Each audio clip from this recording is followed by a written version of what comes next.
Halo, selamat siang Bapak Ibu sekalian. Perkenalkan, nama saya Nelson Pratama Wijaya.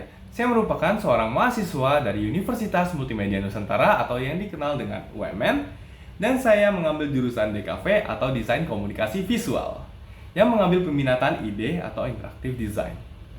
Oke, mungkin sedikit tentang diri saya. Pada tahun ini saya berumur 20 tahun. Lalu, saya juga merupakan seorang mahasiswa yang aktif dalam organisasi. Selain itu, saya merupakan seorang yang suka sekali dengan tantangan dan saya suka sekali untuk mencoba hal baru. Lalu saya juga memiliki hobi. Hobi saya itu adalah bermain alat musik, menggambar, mendesain, dan saya sangat suka sekali dengan fotografi. Oke, mungkin itu saja tentang diri saya. Lalu untuk pengalaman saya di bidang desain, latar belakang pendidikan saya di bidang desain, saya itu benar-benar sebagian besar berasal dari dunia perkuliahan. Karena waktu saya SMK, saya itu mengambil jurusan akuntansi kebetulan. Jadi, walaupun saya mendapatkan latar belakang pendidikannya itu hanya di perkuliahan saja, tapi menurut saya juga sudah berkembang dengan baik dan saya juga lebih memahami prinsip-prinsip desain yang ada dari mata kuliah yang diberikan. Seperti saya jadi lebih mengetahui tentang teori warna, lalu teori-teori cara mendesain yang baik dan benar, lalu target audience caranya tuh kayak ditentukannya pakai gimana. Lalu saya juga lebih mengetahui bagaimana sih cara desain ini dapat menyampaikan pesan yang baik kepada target audiens yang ditentukan, seperti itu. Selain itu, di mata kuliah DKV ini juga mengajarkan saya seperti penggunaan software seperti Adobe Illustrator, Adobe After Effects, Adobe Photoshop, lalu adanya Figma untuk membuat sebuah website dan juga 3D Blender, seperti itu. Lalu untuk pengalaman desain lainnya, mungkin saya pernah untuk bergabung di tim desain waktu saya PKL. Walaupun saya waktu SMK itu saya jurusannya akuntansi, tapi saya berkesempatan untuk berkontribusi dalam tim desain. Namun waktu itu saya hanya membantu di bidang projectingnya saja untuk mengisi sebuah project PKL gitu. Oke, selanjutnya alasan saya mengapa sih saya memilih posisi desainer di perusahaan ini. Karena saya memilih posisi desainer itu karena relate dengan pengalaman latar belakang pendidikan saya juga. Selain itu, saya juga mampu dalam menjadi seorang desainer karena pengalaman-pengalaman sebelumnya sudah saya lewati, seperti dalam pekerjaan tugas yang tentang desain, lalu juga pengalaman bekerja dengan klien dan lain sebagainya.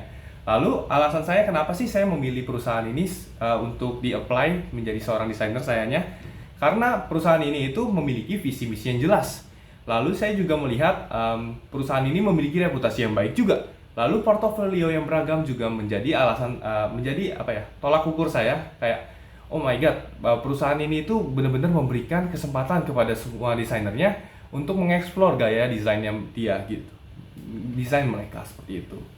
Jadi karena itulah saya jadi yakin bahwa perusahaan ini dapat memberikan saya dapat memberikan kontribusi yang baik, lalu juga dapat berkembang bersama-sama dan juga dapat berinovasi untuk menyelesaikan sebuah solusi visual seperti itu.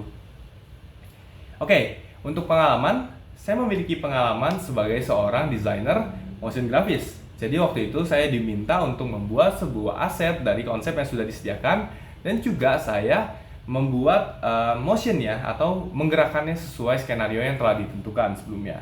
Lalu saya juga pernah memiliki kesempatan menjadi seorang koordinator dari CDC UMN. Walaupun ini bukan bekerja yang kayak gimana, cuman waktu itu saya diberikan kesempatan dari CDC UMN atau Career Development Center untuk menjadi seorang koordinator dari PDD atau bisa disingkatannya dari publikasi, desain, dan dokumentasi. Jadi pada saat itu saya diminta untuk membuat sebuah media promosi seperti Instagram feeds, lalu poster, spanduk, dan lain sebagainya untuk memberitahu bahwa oh ini acaranya sedang berlangsung gitu. Waktu itu Career Day untuk mencari pembukaan lowongan kerja gitu dari perusahaan-perusahaan yang bekerja sama dengan Career Day seperti itu. Jadi untuk kayak manfaat dari pengalaman-pengalaman tersebut juga, saya jadi lebih peka dan juga lebih mengetahui bahwa semua desain itu harus memiliki makna atau pesan yang ingin disampaikan tuh apa aja sih sebenarnya. Jadi nggak cuma estetik doang, tapi harus ada pesan atau nilai-nilai apa yang ingin ditekankan dari desain tersebut, seperti itu. Oke, selanjutnya adalah kelebihan. Kelebihan saya sebagai seorang desainer adalah saya merupakan seorang yang kreatif dan inovatif.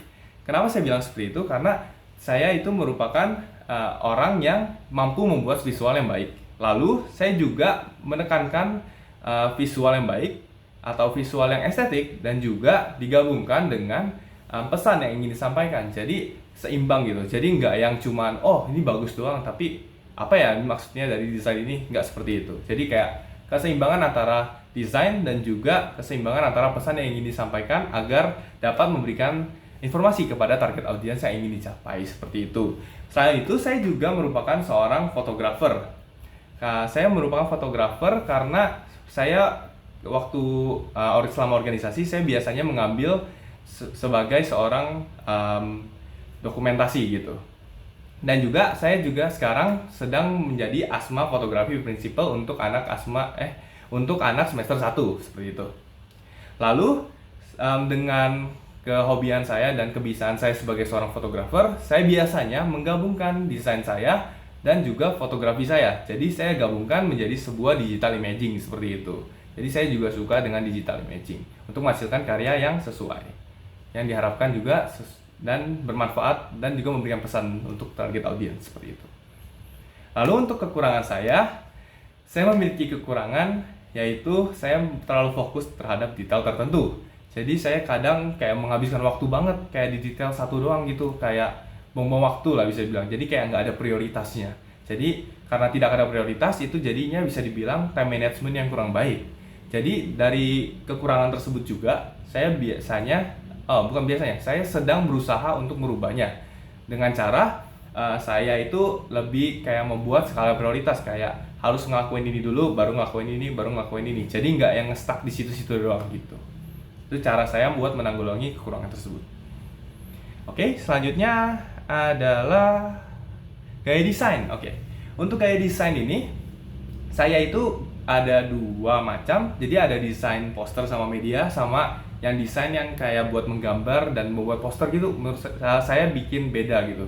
Jadi kalau buat promosi itu biasanya saya bikinnya lebih ke minimalis dan juga kayak menonjolkan satu objek utama gitu di tengah gitu. Jadi kayak buat ngegambarin ekspresifnya gitu. Jadi alasan saya seperti itu karena menurut saya dengan penyampaian yang simple dan juga minimalis tapi ada maknanya dan terdapat kayak tulisan-tulisan informasinya, itu sudah cukup untuk menyampaikan media promosinya seperti itu. Jadi gaya saya yang biasanya itu minimalis untuk media promosi. Jadi saya cuma mainin kayak kontrasnya juga, kayak warna-warna, lalu ruang kosong, lalu ada latar-latar mungkin yang tidak terlalu mencolok di belakangnya seperti itu. Lalu untuk referensinya biasanya itu saya ambil dari Behance atau enggak dari Pinterest kalau untuk media-media promosi seperti itu. Atau dari Instagram juga bisa. Oke, selanjutnya adalah kalau buat yang konsep-konsep seperti menggambar atau 3D sculpting, biasanya saya mendapatkannya dari menonton film atau enggak menonton anime. Jadi kayak referensi-referensi tersebut yang membuat saya kayak, oh ini ide yang menarik kalau seandainya ini digabung sama ini lalu menghasilkan ide yang baru gitu. Biasanya saya nonton anime seperti Jujutsu Kaisen dan juga saya menonton movie seperti Avengers, lalu Star Wars dan lain sebagainya seperti itu. Oke, selanjutnya adalah karya yang saya banggakan, kurang lebih seperti itu. Karya favorit saya itu adalah karya ini. Jadi ini karyanya adalah buatan dari VCD 3 saya. Waktu itu kayak diminta untuk membuat sebuah kampanye.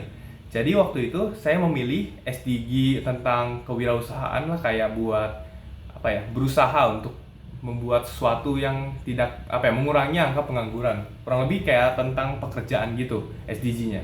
Jadi pada saat itu saya membuat sebuah kesenjangan tentang kesenjangan. Jadi SDG-nya itu tentang pekerjaan yang bisa kayak buat mengurangi angka pengangguran, kurang lebih seperti itu. Jadi saya memilih tentang wirausaha. Jadi karena semua orang itu bisa memulai semuanya dari awal gitu, kurang lebih seperti itu. Dengan cara berani memulai. Oke, untuk karya ini juga memiliki judul Braha atau Berani Berwirausaha. Jadi dari key visual ini bisa dilihat bahwa terdapat satu orang yang menjadi point of interest-nya yang sedang mengangkat tangan dengan semangat. Jadi pesan yang ingin disampaikan itu juga kayak jika kalian berani memulai, dengan ada hashtag-nya juga berani memulai, semua orang itu bisa start dulu. Setelah start nanti kayak tentang konsisten, semangat dan lain sebagainya itu dapat mempengaruhi kita dan dapat mempengaruhi hasil yang nantinya gitu, yang didapatkan kalau kita semangat, konsisten dan lain sebagainya gitu. Yang penting awalnya itu berani memulai, seperti itu untuk pesannya. Lalu juga kampanye ini juga memberikan kesempatan baru, karena kayak semua orang diberikan kesempatan untuk mencoba hal baru. Dalam artian ini adalah sebuah wirausaha, seperti itu, cara berwirausaha dengan baik.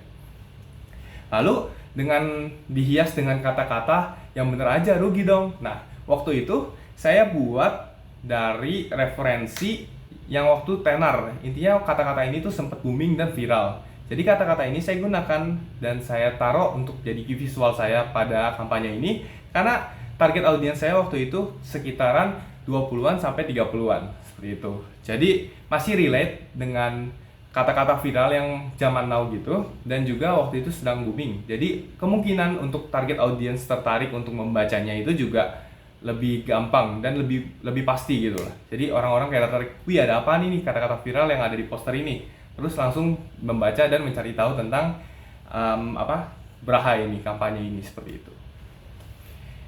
Oke, selanjutnya, oh ya, mungkin sedikit tambahan dari konsep ininya juga saya mainin dari kontras warna, dan juga yang bisa dilihat kayak di sekujur tubuhnya ada kayak warna yang lebih terang, warna kuning, itu menggambarkan kayak keberhasilan gitu, karena udah berani coba, seperti itu.